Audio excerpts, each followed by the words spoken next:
अमावस की रात थी। चारों ओर घना अंधेरा छाया हुआ था। हवा में अजीब सी ठंडक थी, जैसे किसी ने अभी अभी कोई बर्फीला झोंका छोड़ा हो। पास के गांव रामपुर के लोग सूरज ढलते ही अपने अपने घरों में बंद हो जाते थे। कहते हैं उस रात गांव के पास वाली पुरानी सड़क पर कोई नहीं जाता, क्योंकि वहां एक चुड़ैल रहती है। रवि जो शहर से नया नया आया था, वह एक पुलिस ऑफिसर था। इन सब बातों को बकवास समझता था। उसे अंधविश्वास पर जरा भी यकीन नहीं था। उस रात वह अपने साथी सुरेश के साथ उसी सड़क से घर लौट रहा था।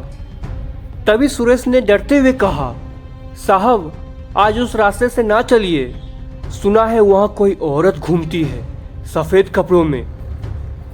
तभी रवि हंस पड़ा, अरे ये सब तुम्हारे गांव वालों की बनाई कहानियां हैं, चुड़ैल उड़ैल कुछ नहीं होती। लेकिन जैसे ही दोनों उस पुराने बरगद पेड़ के पास पहुंचे, हवा अचानक तेज चलने लगी और आसपास का तापमान ठंडा हो गया। तभी सुरेश ने कांपते हुए कहा, साहब देखिए आगे कोई खड़ा है। रवि ने जैसे ही आगे देखा, सामने एक औरत खड़ी थी, सफेद साड़ी में, खुले बाल और दांत बाहर की ओर निकले हुए। तभी रवि का दिल एक पल को थम गया।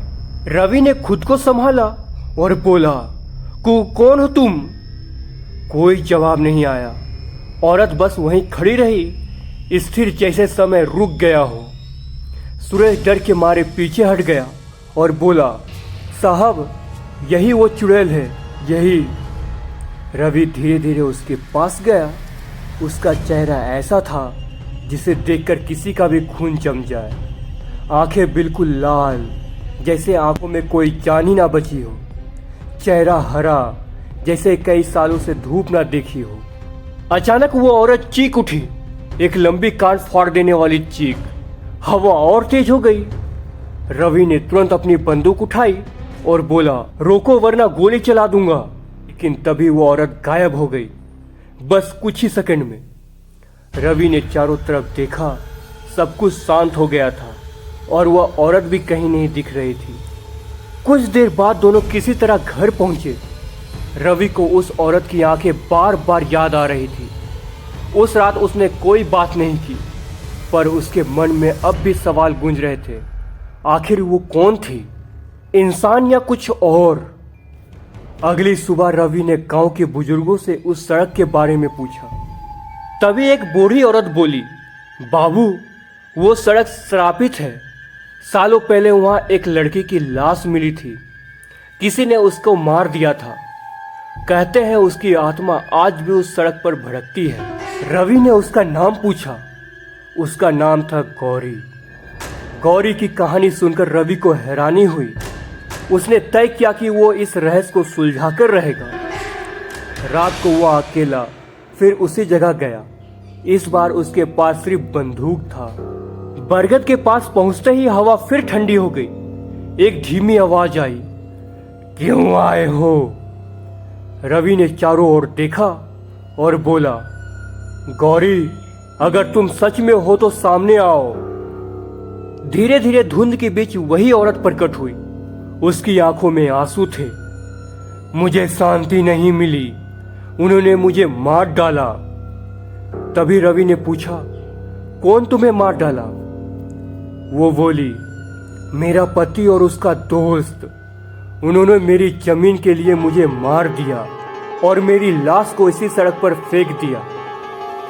यह बात सुनकर रवि हैरान रह गया। गौरी बोली, मुझे न्याय दिला दो, फिर मैं चली जाऊंगी। रवि ने अगले दिन उसी केस के फाइल खोजी। सच वही था, गौरी की मौत को आत्महत्या बताया गया, जबकि सबूत और कुछ कहते हैं। रवि ने कुछ सबूत इकट्ठा किए, जांच खोली और गांव के कुछ गवाहों से बयान लिए। अंत में सच सामने आया। गौरी के पति और उसके दोस्त ने ही उसकी हत्या की थी। दोनों को गिरफ्तार कर लिया गया। रात को अमावस्या की उसी सड़क पर रवि फिर से आया। बरगद के पास जब एक दीपक जला रहा था, धीरे धीरे वही औरत सामने आई। इस बार उसके चेहरे पर दर्द नहीं, बल्कि एक हल्की मुस्कान थी। चुड़ैल बोली, धन्यवाद, अब मुझे शांति मिल जाएगी। इतना कहकर वह धुंध में विलीन हो गई। हवा रुक गई और आसपास का माहौल शांत हो गया। रवि ने आसमान की ओर देखा। अमावस्या की काली रात में एक चांदी की हल्की किरण चमक रही थी। उस दिन के बाद उस सड़क पर किसी ने भी उस चुड़ैल को नहीं देखा। लेकिन गांव वाले आज भी कहते हैं, जब भी अमावस्या की रात आती है, बरगद के नीचे वो दीपक अपने आप जल उठती है। दोस्तों, आपको ये कहानी कैसी लगी? कमेंट में अपना राय जरूर बताएं। और आप मेरे चैनल पर पहली बार हो तो वीडियो को लाइक और चैनल को सब्सक्राइब जरूर करें, ताकि मेरी सभी वीडियो सबसे पहले आपके पास पहुंचे। धन्यवाद।